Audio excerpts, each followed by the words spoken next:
Bruce Buffer here, and we're being broadcast around the world. Thanks everyone for joining us on the Solar Objections live action role play. I have the pleasure to introduce a big UFC fan, fellow poker player, Solar Pro, and my friend, Solar Joe. Let's go. We are back. Bruce Buffer introducing me again. We are back on the Solar Objections live stream, and we got another expert this week, not a solar expert, but really glad to have him here, Brady Slack. Brady is a tax advisor with High Country Finance. He also consults with all kinds of organizations, including solar companies. So Brady, thanks so much for making some time for us to being here, man. Hey, I want an introduction like the one you got, Judas. That was sweet. Yeah, if you keep doing this every week, I'll guarantee you one. How's that? Hey, you know what? I might just do it every week if I can get an intro like that. Man, if you keep giving us value, we'll keep taking it. So tell us more about yourself, Brady. I know you're a tax expert. Tell us more about your background. Yeah, so I went to school, studied accounting and personal financial planning.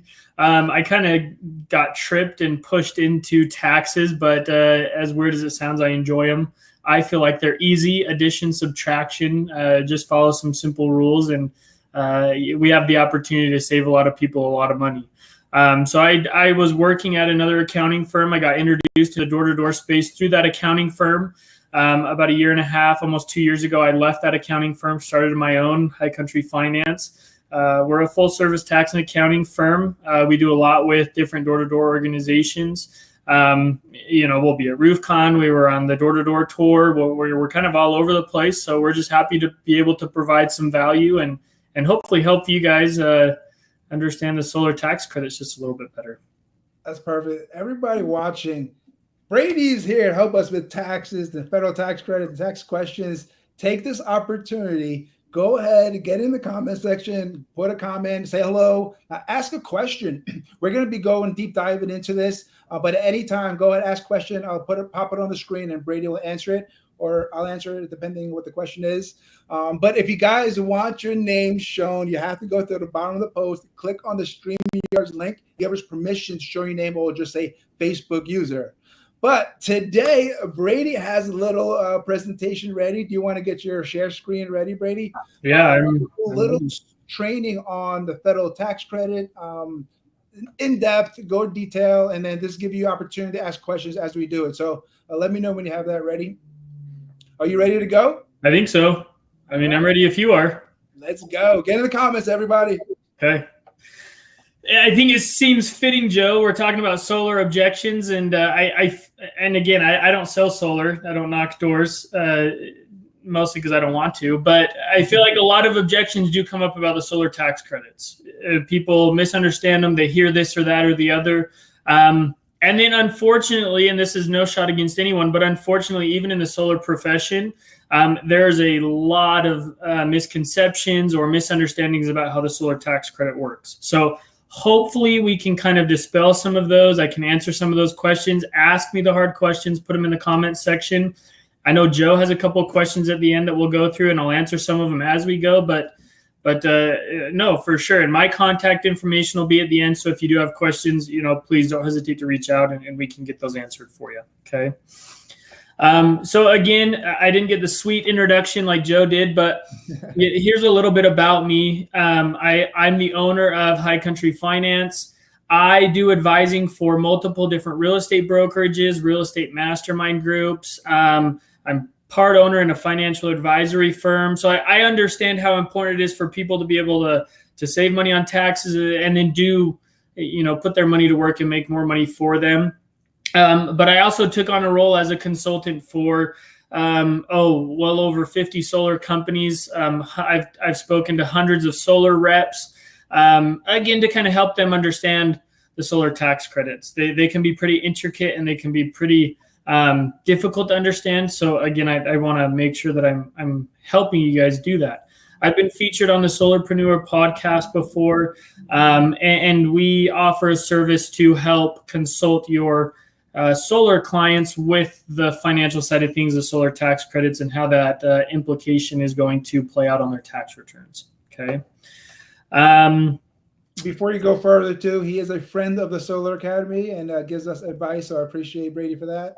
And I'm actually really that's kind of recent, Joe. I'm actually really excited about that to come help the Solar Academy and provide some value at your events and on different lives and podcasts. So no, but thank you, for that. I appreciate that. So first off, I kind of want to just talk about what is a tax credit in general. Not specifically talking about the solar credit, but there are different kinds of credits. Really, you have to think of it as a tax credit is an incentive that the government gives people or businesses to do what they want. If you think about it, the government gives tax incentives or tax credits to business owners. They give tax credits to people that buy a home. They give tax credits for having kids. They give tax credits for production of food. They get tax credits for, research and development. Because again, our government wants our country to progress, and a tax credit is a great incentive for individuals to do what the government wants us to do. Okay. So tax credit is basically the government telling us this is good for you. Go towards this direction. Do it.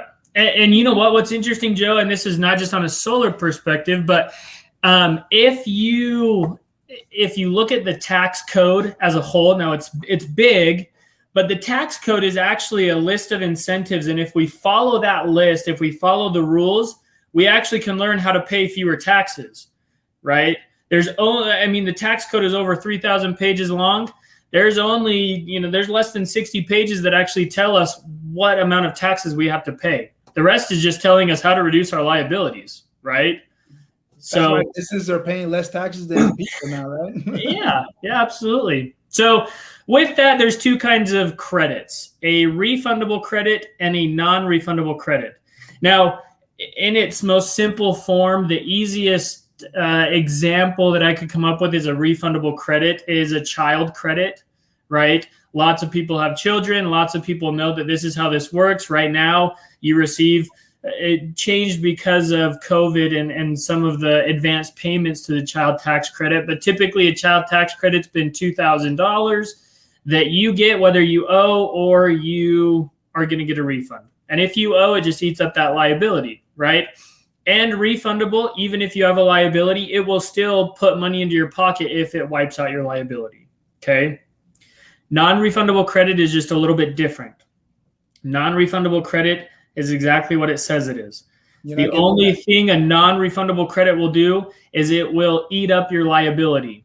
And by liability, I mean how much money you actually owe the government at the end of the year, not including any prepayments or withholdings, right? We have our income. The government tells us how much money we owe. That's our liability. And a non-refundable credit will just eliminate or eat up that liability. It won't put more money in our pocket from that credit. Okay. Any examples of this kind of non-refundable credit you could think of? Yep. The solar credit is a non-refundable credit.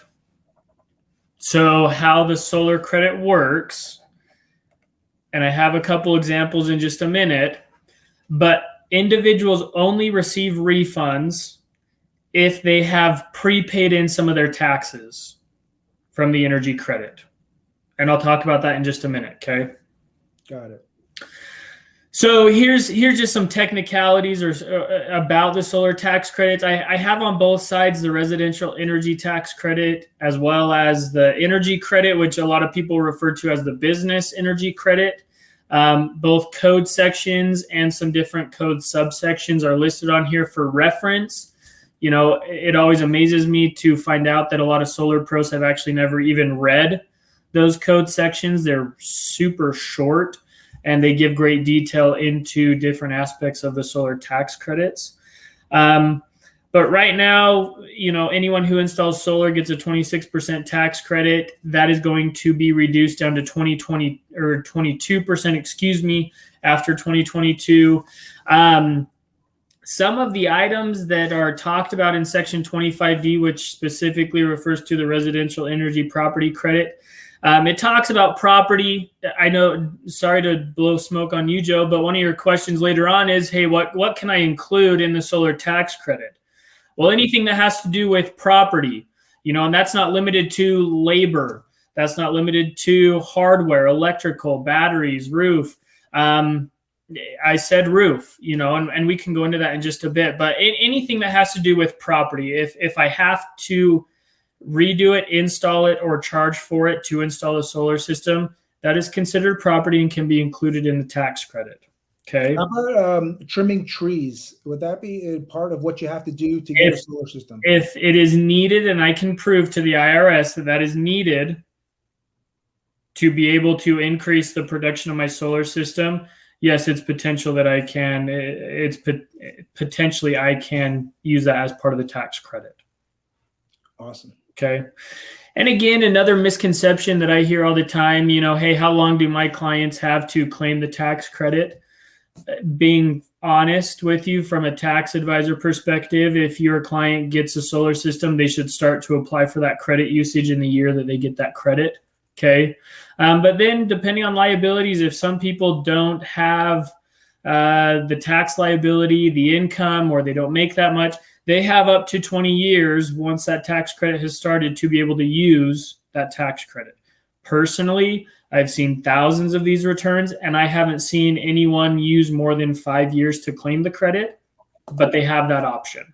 All right. I'm going to be hard on you here because this is where I want to make sure we give them the right information and that we can prove it too.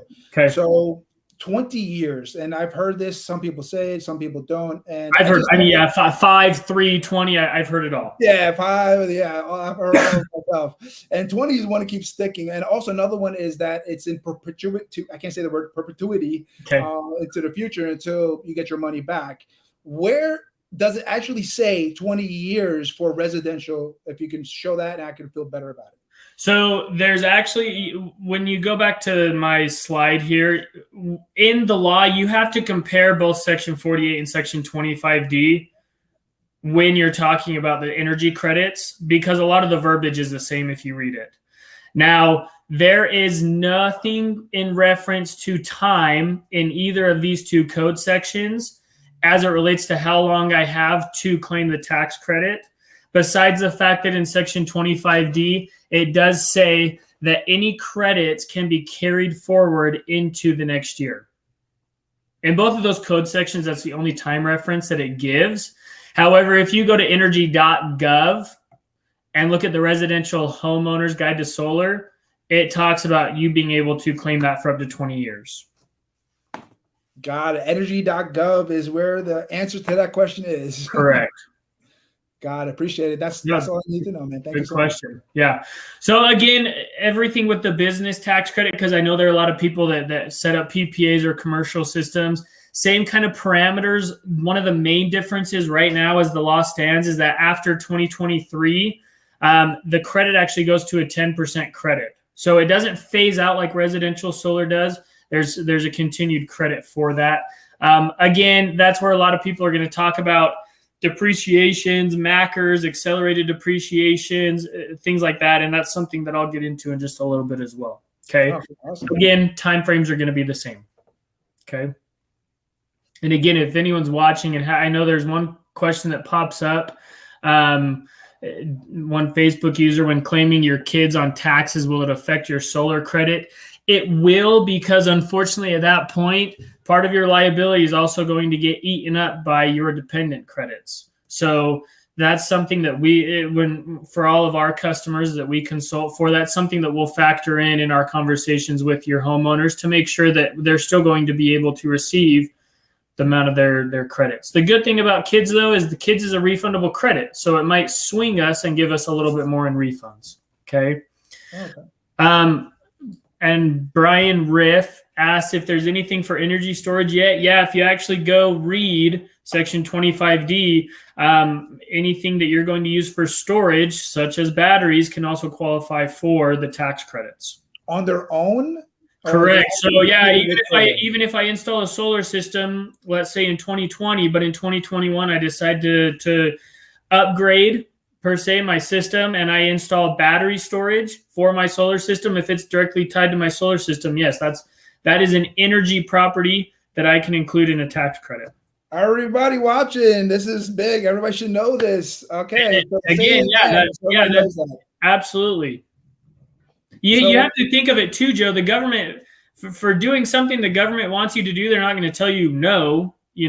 Hey, the government wants us to have clean energy. Batteries are a way for us to have clean energy. The government's not going to say, well, no, you can't get a tax credit for doing what you want us to do. So yeah, but if you go read Section 25D, that is a property that is included for residential energy. I always thought, and some other solar pros thought, that you would have to include some panels with that battery to make sure they get that tax credit. Not necessarily, no. Awesome. That's good to know. Yeah. Good questions. Okay. God, we put you back on track. No, you're good. These are good questions. Thanks, Brian, for the question. So here, we don't need to spend too much time on this slide, but I just wanted you guys to briefly see what some of these credits are going to do. I also wanted people to see the difference between someone who's employed, who's paying taxes in on a consistent basis, like through their W-2s or their pay stubs, and someone who might be self-employed, who maybe waits till the end of the year to dump that tax payment into the IRS. So someone without solar, and again, this is very vague. Don't take this to the bank. Some of these situations may change, but is someone without solar in a situation where they make $75,000 is going to end up receiving about $368, with the assumption that throughout the year, maybe in their W-2, they have prepaid in about $6,000 in taxes. Okay. And by prepayments, I just mean what you're paying in through your pay stubs. Uncle Sam's cut before you get your check. Withheld, right? Yeah, exactly. Taxes that are withheld. Yep. Now, so what I usually do is, like, it's the withheld minus your refund is approximately what your total owed in federal taxes would be. Approximately, right? Yeah, in fact, that's kind of what the middle graph says there. If you look at it, you can see income, deductions, taxable income. They're all going to be the same thing, and I'm going to get stuck with the same tax. Now, here's kind of where the non-refundable portion comes in, and hopefully I can explain it well with this. Same amount of withholdings, $6,000 worth of withholdings, but with a $30,000 system at 26% tax credit, their total tax credit is going to be $7,800. Okay. Now, before, we knew that they were going to get a refund of $368, but because the solar tax credit is a non-refundable tax credit, it is not going to give them $7,800 back when they have only prepaid in $6,000, right? It's going to completely eat up my liability, $5,632. I've already prepaid in $6,000, so it is going to give me back what I've already paid in. Does that make sense? Plus what my refund would have already been. So exactly what you were saying. Does that make sense? Yep. Now on the flip side, someone who's self-employed, and I've listed some red numbers over here too, because I want people to see if they were to have made prepayments in what that would have done. But someone who's maybe self-employed, making same amount of income, tax is going to be just a little bit higher because of self-employment taxes. So $11,010, right? Total credit is $7,800. Their refund or their liability at this point, if they did not prepay any taxes, would be $3,210. Because at this point, what's happened is that credit is going to just eat up their liability. So it's money they already owe. Right. It's money that they owed, but the credit is going to reduce that amount of money that they owe. Okay. Now, again, let's say they pay in $9,000.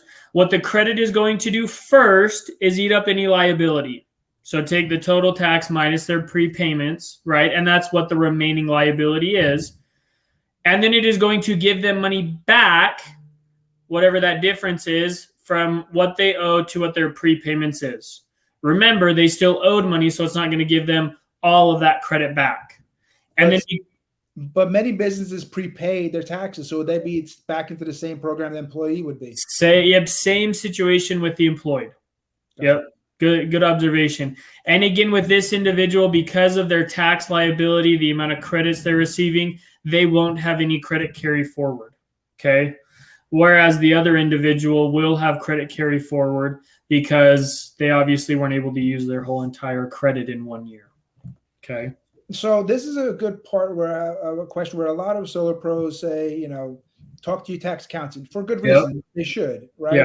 But that's also an excuse not to learn this stuff, right? Oh, absolutely. So don't you think that the Solar Pro should know as much as possible, but then also just say, make sure you speak to your tax advisor? Yeah, absolutely. With all the companies that we consult with and that we come in and train, my first response is you need to have the tools in your bag to be able to take these to the homeowners and say, this is the probable outcome. But then they always need to preface that by saying, I'm not a tax professional, I'm a solar expert. So either A, you need to contact your tax professional to verify that what I'm saying is true, or two, call our tax professional who's well-versed in solar who can help you understand this on your own. I mean, that's as simple as it needs to be. Perfectly said. Yeah, absolutely.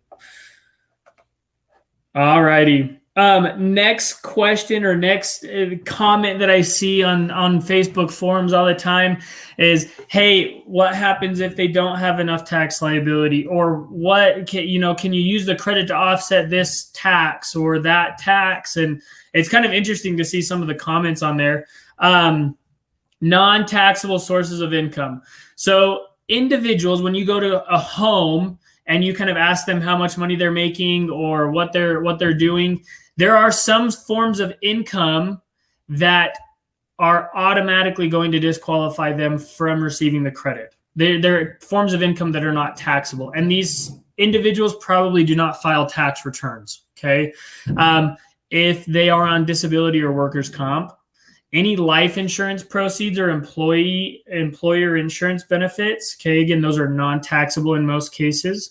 If an individual, typically you'll see this if someone's maybe older or disabled or something like that, but Social Security. Okay, if they're on Social Security alone, they're not going to qualify for the tax credit because Social Security alone is not taxable. However, if they're on Social Security and they have other forms of income, then that becomes taxable and they might qualify for some of it. Okay. Yeah, my go-to question when it's this bracket is, do you have a pension or retirement? If Right. they have one or the other, they usually pay a lot of taxes. Right. And some of those pensions or retirement are taxable. They just might not provide the largest tax liabilities. So that's one thing to take into consideration. But it just gets me a little more interested when they say they have a pension or retirement. Right. No, absolutely. But again, generally speaking, just kind of preaching to the masses, the higher the income, the higher the tax liability, which means the higher the possibility of claiming or qualifying for all the tax credit in year one. Okay. So I got a question, if you don't mind. Yeah, go for it. He wants to, because we were talking about the batteries before, and he's touching up on it. Batteries alone after install, I thought the PV needed to be installed and in service, since the panels are in service when they are PTO'd and net metered and the tax credit was taken. Then you would need to add more panels when adding batteries so you can put another system in service to get those tax credits, right? So you're correct in the part where you're talking about in service. So when you claim the residential energy tax credit, in order to claim that credit, the system has to be serviceable. So you have to be serviced. Now, the other portion of this, the last half, isn't necessarily correct in the fact that if I increase my capacity of my solar system, so whether that's in additional solar panels or in batteries or in additional electrical upgrades or this, that, or the other, you can still claim the tax credit for that addition. So let's say you install a solar system that's $30,000, your tax credit $7,800 in 2020, right? But then you get into 2021 and realize that you might want more solar panels or you want to install batteries. Whatever the cost of that item is in that subsequent year or when you make that addition, you would be able to qualify for the tax credit, 26% of whatever that cost is. I wrote down in my notes 25D and energy.gov will get you all the information you need. Correct. Now, using this same question, though, because it's actually a really good question. Let's say you install something in 2021, but then you wait until 2023 to install another addition. Well, if the law does not change, there's a step down in tax credit. So they would only qualify for 22% of any of those additions. Or right? The vice versa. If it goes up to 30%, then they'll qualify for more. Right. Yep. Yeah, no, good point. Why don't we run through these other couple questions that I think popped up there, Joe? All right, so Kurt Bradshaw has a question. Not a question, he had a comment. He was pretty excited. If you don't take the time to explain a tax scenario, some homeowners will say this is too confusing and you will lose the business. Learn the basics. Those slides are perfect.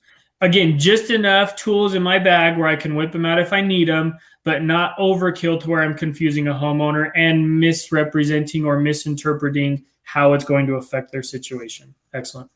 So there's a question from a Facebook user who was too shy to show us her name, but he wants to know, or she wants to know, what if two people are on the title, both co-signed for the solar loan? Can they split the tax credits for two non-married people? They can. If both of those individuals, and in fact, if you go look at the explanation or the instructions for Form 5695, which is the residential energy tax credit form, you can actually find that. There's a section, I think on page 1 or 2, where it says who can claim the tax credit.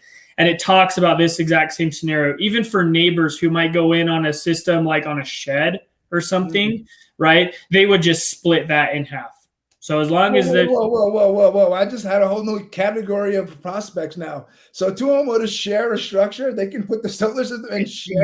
You know what? I just read it. I knew that before, but I just read it in the instructions. But yeah, there has to be some equitable stake in that solar system for the individuals. Has to be primary residences for the residential energy credit, or owned if you're claiming the business tax credit, maybe for like a rental or something like that. But that would just be split. This business so much is knowledge is power. The more you know, the more you can help people, right? Yeah, absolutely. That's what we're doing this. And thank you for being here and helping us out, man. You want to get back to the slides? And let's go for it. Those are really good questions. Thanks, guys. Keep them coming, guys. Keep them coming. We're not done yet. So there's a little backstory to this, Joe, and I'll start with the backstory. So about a year, maybe a year and a half ago, I acquired a client. He was a solar rep, and he brought to me some documents and set them on my desk and said, can you do this? And it talked about the depreciation of solar panels. Now, like I said before, I tripped and was pushed into taxes. I was kind of forced into learning and familiarizing myself with the solar tax credits because a lot of my clients were door-to-door salesmen. So they'd bring me their questions. So I was like, well, I might as well learn it, right? And then he brought me this. So what I'm going to talk about next has to do with depreciating a residential homeowner's solar system. Okay. And there are actually a couple other accounting firms that are doing this same thing, kind of consulting work. But really what it comes down to is when your customers install a solar system, they enter into some sort of agreement with the utility company. Typically, that's a net metering agreement or an interconnection agreement. Now, in those agreements, it states that the solar company or the utility company is going to buy energy from the home produced by the solar system, and the homeowner is going to sell that energy, typically at a pre-stated kilowatt rate per hour. Okay. How they pay you or reimburse you for that energy is through bill credits. I've seen checks at the end of the year, true up statements. There's a variety of ways that utility companies pay a homeowner. Now, I talked earlier about how many pages in the tax code actually tell us what we have to pay taxes on. Unfortunately, there's a section in that tax code that says if we receive a payment in kind, so not an actual dollar, right, for a service or a product, but if we receive a service in kind, aka a credit on my utility bill, that is actually considered a taxable source of income. Wow. Right? Now, as a tax professional, it is my opinion that is considered a taxable source of income. There are actually some revenue rulings that have justified and validified that fact. Okay. And so what that means, and because of your net metering or your interconnection agreement, you are now entered into a business and are receiving a payment in kind in a trade or business. Now, my responsibility as a tax professional is to help my clients reduce the amount of taxes that they have to pay. Now, if I have a client that comes to me and says, I'm making money in a trade or business, I'm going to ask them, how are they making that money? And do they have any assets that are helping them make that money? Your solar system is an asset that is helping you produce income in a trade or business. What does that mean? Your homeowner, if they've entered into that agreement with their utility company, has a taxable source of income, but they have an asset that we can depreciate to offset taxable income. Got it. So it sounds like a bad thing, but actually was an ironic ending. Very good thing, right? Because those depreciation expenses are going to offset my taxable income above and beyond what the federal ITC is already going to give me.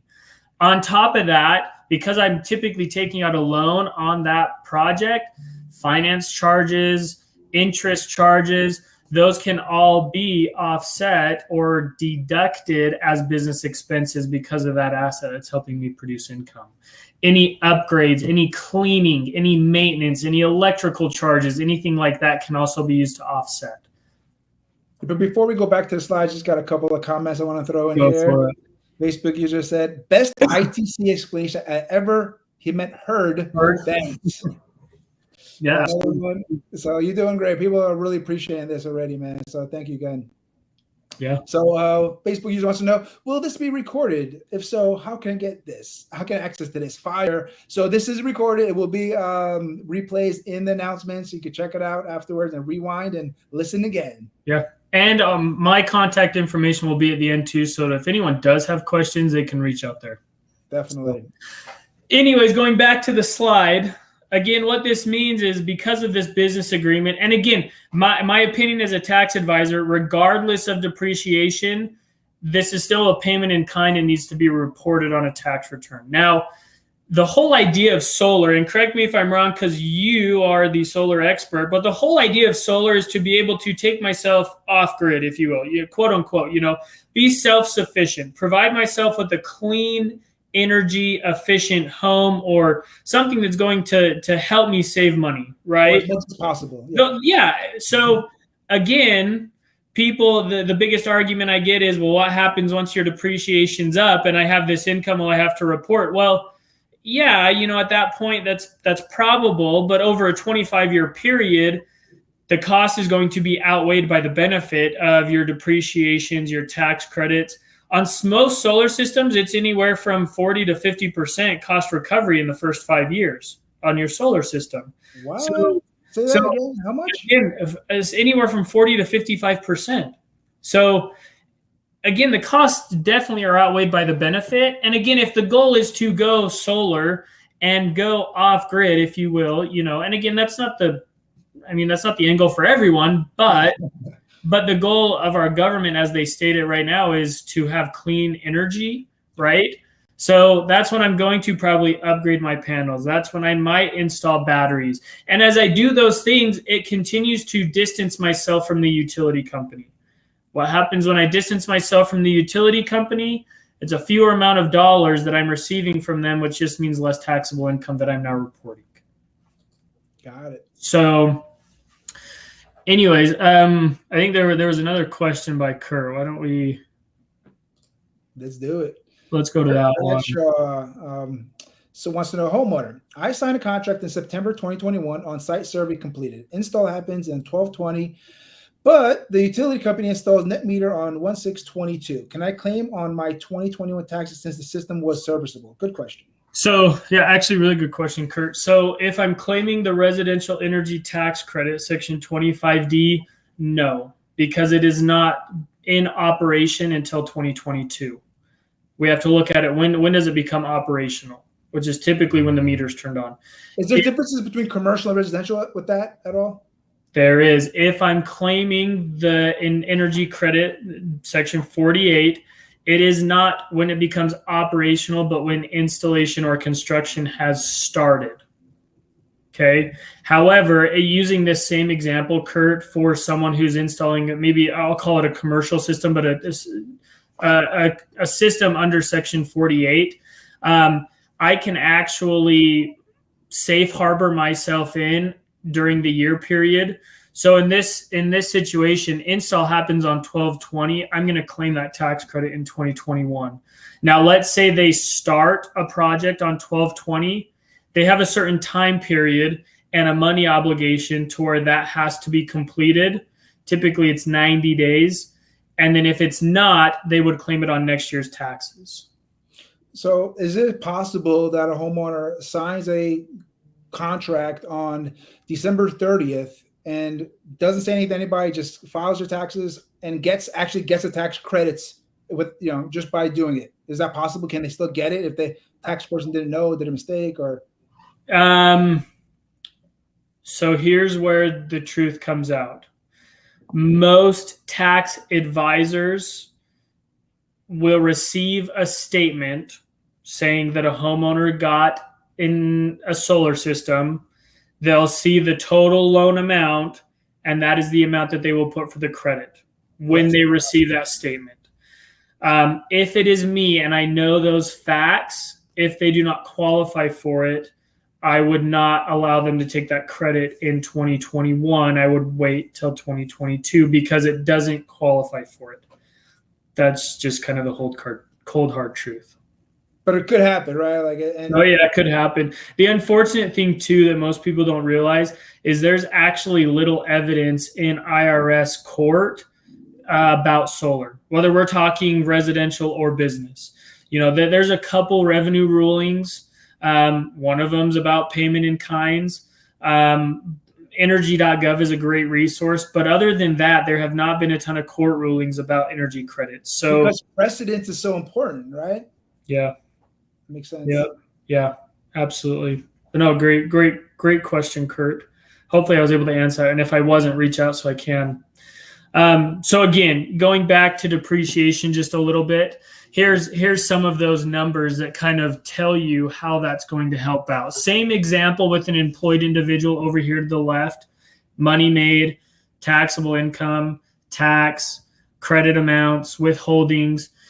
Here are tax and depreciation savings, right? Assumptions have been made that individuals are at the average tax rate of 24%, that their income $75,000, and that they're married with maybe one or two kids. But overall, using this example, this individual is saving 46% in 5 years through taxes of the total cost of their solar system. Not screenshot this first of all. Not including interest charges or finance costs associated with loans, which could potentially increase that savings amount upwards of 55%. The average homeowner could be taking advantage of this? Absolutely. As long as they're in some sort of agreement with their utility company and there is an exchange happening with an energy transfer. Net metering, as long as that net metering. Net metering, yeah, an interconnection agreement, a bidirectional, yeah, absolutely. Wow. Okay, this is huge. We need to do another one just on this alone. Yeah, absolutely. So there was a question that just popped up about roofs, and I know I covered that just a little bit earlier. But can the ITC include the cost of the roof as well, or energy efficiency adders? So the first question, yes. Now again, it has to be specific to the roof. If I have to, typically what I look for is if a site survey is done and permitting is required, permitting requires a roof upgrade, then absolutely. If installer says you need to upgrade this portion of your roof, absolutely. If you just do it willy-nilly, probably not. Okay. How many homeowners do parts of a roof? I don't know. I've seen it a couple times. Well, maybe like a little area. Yeah. But if they do the whole roof, correct. That is property. That is property that can be directly tied to the need of a solar system. Now, when you talk about other energy efficiency adders, this is hard to justify because they do not actually produce or store energy, right? So we talk about things like AC units or windows or lighting or insulation. No, the answer is no. I've seen business, and again, if it's business, some of those things can be depreciated as leasehold improvements or supplies or appliances. So some of those things might be deductible for a business, but they can't be included as part of the tax credit for a residential energy system. I got a question. How about that Ford lightning truck that has a battery that you power up a house with that? That has a battery. You know what? Guess what? There's already a business vehicle credit for a solar or for an energy efficient vehicle. an Oh, EV really? vehicle. Oh yeah, absolutely. That's why everyone was buying Teslas, because they'd all get a tax credit for it. That's what I'm saying. Yeah, absolutely. No, that's it. But yeah, all those, and again, full disclosure, most accountants are going to see the total loan price or the total finance price or the total cost of the solar system. And typically those are not broken up. I'm not saying that's allowable or you should do it, but most accountants don't know that, hey, in a $50,000 system, $20,000 was for the solar, $10,000 was for my upgraded kitchen, $5,000 was for new windows, and the remaining $5,000, whatever, was for a down payment on a car. I've seen some crazy things, but no, all of those can or should not be taken into consideration for the tax credit. So even if your tax accountant doesn't see it, you can still get hurt in the future for not doing it. If anything ever came back, potentially. But you could get away with it yourself if you wanted to, if your tax accountant doesn't do it, if you're not worried about the future. I'll close my. I'm just getting all the information out there, so right. You're getting the Yep. Good to know. This applies to residential as well. I think that's what you're talking, right? Yep. Yeah, I think that's probably in reference to the depreciation. So yes. Brian Scott wants to know, so you can expense your solar costs? That's pretty much. Yeah, depending on what they are, Brian. Sometimes we might want to take them as part of the credit, and depending on what they are, sometimes it's more equitable to get a credit expense for it, but sometimes it's better off as part of an expense or depreciation cost. So those are things that we would take into consideration if we're consulting your clients. Hey guys, we're going to be running out of time here. So you guys have any more comments or questions, get in here. There was a couple of things here I wanted to say. Christopher York said, great stuff. And a Facebook user said, beautiful. Thanks, Joe and Brady. Brian Scott wanted to know, how does that work from the last slide? We'll get to the last slide in a second. But Desiree had a question. Desiree Gilbert, what's going on? Desiree is going to be a speaker in Dallas on October 1st and 2nd with me. Anybody want to see her? But she had a question. A homeowner may not qualify this coming year because no income, but this situation may change future years. This homeowner still can file the claim in the coming years when they start receiving more income, right? Yeah. So what I would do with that client, Desiree, is I would stipulate that my solar system was installed this year, and I would start to claim that credit this year. And when the liability comes into play, the credit will start to take to effect. It will just continue to carry forward. Don't wait to claim the credit, because the credit amount could change, and we want to capture the amount that's currently available. But yes, the homeowner is still going to be able to capture that credit amount in future years. And I'll take this opportunity to remind everybody, Desiree and I will be speakers at Solar Mastermind Conference in Dallas, October 1st and 2nd. That's during RoofCon, so you'll probably be at RoofCon at that time. I will. I was actually going to go down there with Eric Garcia and you guys, but I'm going to go to RoofCon with my advisory firm. So if you're not going to RoofCon, go to solarmastermindcon.com right now and sign up for that one. Yeah, thanks, Desiree. See you there. Facebook user said, thanks, guys. So let's want to go back to the slides. So give me 1 sec, because I might have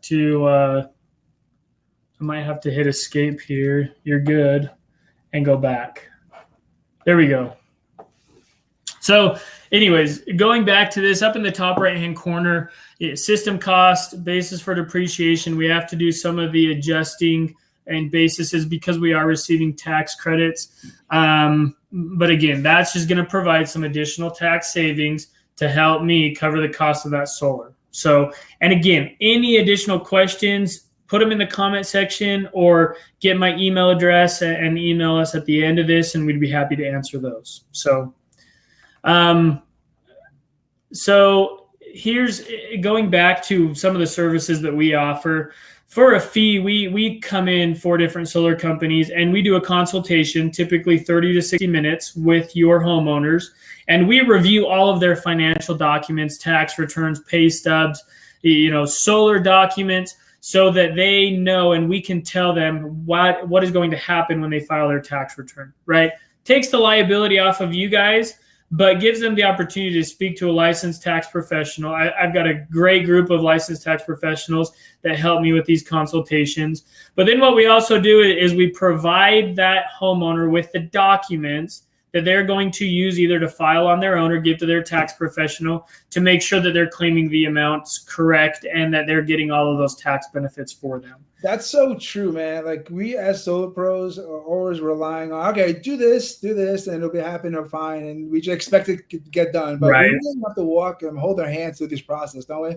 Yeah, and you know what? Doing this, and what we found is it provides another touch point for your customers.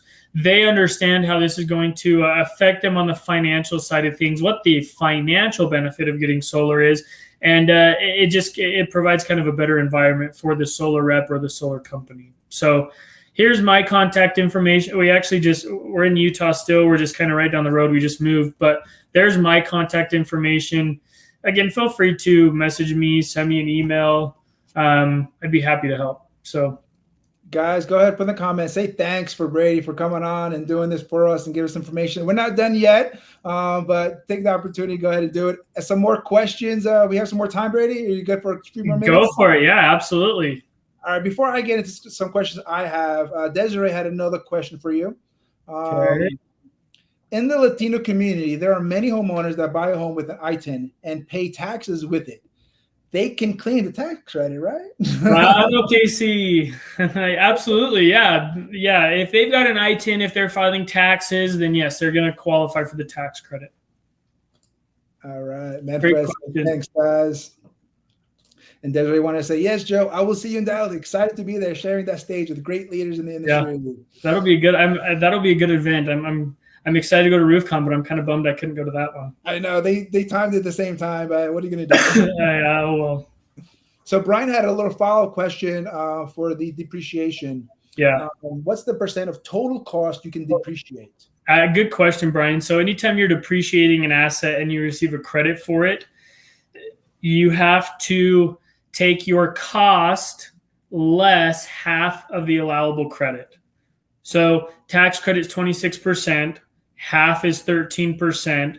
Your basis for depreciation is 87%. Cost less half of the allowable tax credit. If you didn't get that the first time, don't worry. You can rewind it and watch again. It's going to be activity forever here.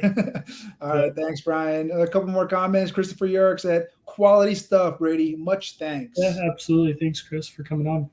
Facebook user, thank you, gentlemen.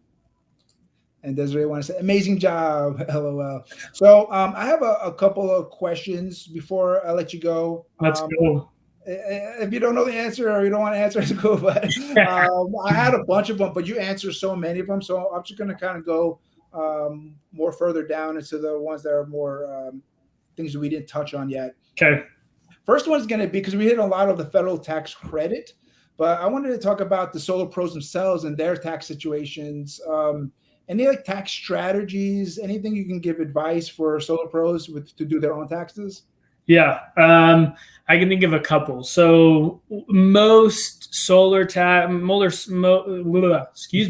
most solar professionals are independent contractors. If you're an independent contractor, depending on your income, you should not be filing your taxes as a sole proprietor or a single member LLC. You'll waste too much money on taxes. File as an S corporation. And if you need help, again, reach out and I can help you do that. Second one, don't trip over dimes to save pennies. Hire someone who understands the door-to-door industry, who can help you claim the appropriate amount of deductions, kind of strategize and plan a little bit. If you fail to plan, you plan to fail. That's a common saying, and taxes are no different. There's a lot of ways we can reduce tax liability. We just have to plan for it. And last but not least, there's some fun things kind of happening on our end. We've got a couple different opportunities for individuals, different investments in the solar industry, with great IRRs and tax credit opportunities for individuals that maybe have a higher tax liability, maybe want to get rid of some of that. And investing into solar projects. So if that's something you'd be interested in, let me know. Awesome. All right. I was going to get to the next question because I only got a few minutes left with you. You're good. But what if, because homeowners ask this question, like they get this tax credit and all of a sudden in the future it goes up and I missed out on those tax credits. Right. Can you get on to that? What if a homeowner before actually getting it, the tax credit changes? If they do it now and it's bumped up or bumped down, they would be stuck with the amount of tax credit that they're currently at. There's a lot of speculation as to what's going to happen with the tax credit. Right now, part of the Biden administration's infrastructure deal is actually a proposal to increase the tax credit and lengthen the time period for that tax credit up to 30%. I don't know what's going to happen with that in the Senate and in the House. So, I've got eyes on that. But if a homeowner gets solar now and it goes up, they'll be stuck with 26%. So I know you talked about this a little already. Now, what happens is that, let me see. In your opinion, is it more like the solar federal tax credit goes higher or lower? So going with that, you're talking about Biden administration, 30%, even more. I hear 50% sometimes, right, or lower. Like, talk more about what do you think is going to happen? So obviously this is all speculation, In your opinion. Yeah, in my opinion, don't hold me to it. Well, part of the infrastructure bill is kind of a restructure of the energy credits. And what that would do is actually revert back to a 30% tax credit on a little bit lengthier time frame. That 30% would be lengthened for a couple of years, and then there would be a step down in credit like there was before when it goes down to 26 and 22%. In my opinion, I think energy credits will continue to do pretty well. Both sides of the political aisle have agendas to create energy efficient opportunities for our country. They're incentivized to do so, and they're incentivizing the general public to do so. So I think energy credits will continue to be extended or lengthened. Again, this is just my personal opinion. I think there are other parts of the infrastructure bill right now that are still being hashed out. Depending on what happens with that infrastructure deal, it's quite possible that could revert back to 30% in the near future. Again, just my opinion. Just your opinion, but we appreciate your opinion and appreciate you being on here. I only got a couple of questions left. This is more about the homeowner. Okay. And you already hit on this, but what specific questions should we be asking to see what the homeowner qualifies for exactly before actually going to attack yourself? Yeah, actually, this is a good one to ask. Typically, I'll always ask, how much money do you make and how do you make it? And I know sometimes those can be personal questions, but that really does give me a good understanding to know how much money they make, what their liability might look like. Again, generally a higher income means a higher liability. But then two, how they make their money, just making sure that it is a taxable source of income. From there, you could ask them about previous year's tax returns. Did you get a refund? Did you owe? If so, how much? Different things like that. We actually have a tax calculator that we can send to individuals. We're switching its platform right now. But what it actually does is it allows you to input their income, how many dependents they claim, their filing status, and then it kind of outputs based on just some generalizations what their federal tax credit might be based on the amount of solar that they're going to use and how much of it they'll be able to use in year one. And then two, it adds in the depreciation aspect for additional tax savings. So it's a pretty cool calculator. Right now it's a login, and if anyone wants it, they can go ahead and message me for that login information, send me your email, and I can get that to you. But soon it will be an app that will be a little bit more widely available. Yeah, the more tools we have, the better we can do our job, the better we can help homeowners make Absolutely. sure we get streamlined answers and accurate answers. Yeah. It's going to be awesome. Yeah. So I have one more question, Brady. I'm going to let you go, but I have a comment or another question from Kurt before I get into it. Kurt wants to know, are solar renewable energy credits, SRECs, considered taxable income? Yes, they are. And in fact, that's talked about in that revenue ruling that we have. So, yeah, I know and correct me if I'm wrong, Kurt, again, I'm not the expert with selling solar, but a lot of those SRECs, a lot of them were in the Midwest or the East. A lot of those are now done away with on a state level. I could be wrong. Again, correct me if I am. But yeah, if a homeowner is receiving an SREC, those are taxable. Okay, good to know. But yeah, there's definitely some SRECs and Okay. Is that on a federal or state level? State. Okay. Yeah. State level, baby. From New Jersey definitely has it. Oh, okay. And I think like Chicago had it, but I'd heard with COVID they kind of did away with that. Maine was another one, but. So that was the question for the federal tax credit. We'll put one more comment. Desiree has a good one to end with. Thanks, Joe and Brady, for doing this. Much appreciated. Best IT explanation. Thanks, Desiree. I appreciate it. Okay, so my last question has nothing to do with the federal taxes, but you are a tax expert, and this is one of my favorite parts of the tax code, and I want to make sure it's true so that I'm doing this right and the people out there can know. Okay. Is it true you can hire your children, you can write off up to $12,000 each child? So yeah, that is true, except for in 2021, you can write up to $12,550. They have to have some sort of job description. You have to classify them as an employee. But yes, as long as they can, I have a 1-year-old, so obviously I can't hire him to clean the company car or my home office or anything like that. But yeah, absolutely. A lot of my clients use this strategy to obviously, add in some tax deductions, which it decreases their tax liability. But on the flip side, what it does is that actually gives them a teaching opportunity that a lot of my clients deploy. So, I have some clients who they're paying their kids, $1,000 a month, give or take. They have a job that they have to complete, some chores, if you will. But then when the kid goes, hey, can I buy X and X, or can I take so-and-so on a date? It's easy for the parents to say, well, have you budgeted that in? Do you have the money for it? And if so, great. If that's something you want to spend your money on, that's your money, or they make them pay for their own sports. But yeah, absolutely. If you're not doing it, take advantage of it. All right. So you got another gold nugget, everybody. If you guys like that nugget, go ahead and put the comments. Thanks. Speaking of the comments, before I let you go, we got a couple more here. No, I think that was something else. But any last thoughts for you, Brady? Anything you want to leave off with the audience of a bunch of solo pros, experienced to inexperienced? No, you know what? If any of you guys have any questions, if any of you guys need help either implementing solar or wanting to learn how to sell solar, definitely hit up the Solar Academy. I'm grateful to be working with you guys.